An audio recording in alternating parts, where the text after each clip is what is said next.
kita makita eh.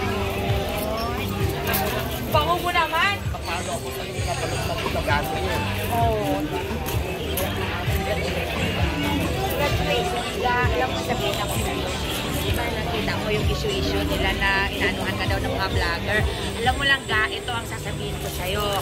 You should be thankful kasi ang pagbablog, saglit lang yan. Kaya yun ang pinapayo ko sa'yo, unahin mo tong business mo. Pasalamatan mo tong mga vlogger nandito kasi sila yung ako sa'yo, mag-concentrate ka dito sa negosyo mo, palakihin mo to.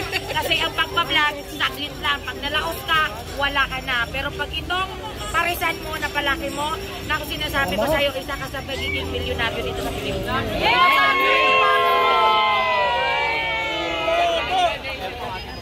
Welcome naman ako sa lahat ng vlogger kasi ang vlogger talaga nakakatulong para dumami yung customer ko. Kasi nakikilala ako dahil sa mga vlogger. Ayan. Kaya kahit sinong vlogger sa akin, maliit ka man o malaking vlogger, welcome ko. Titignan mo kayo para sa ilang lahat. Hindi, nagpila lang ako. Dito na. Hindi, okay lang.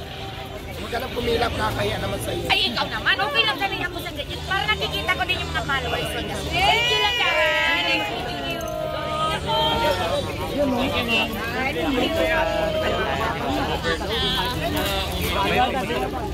you.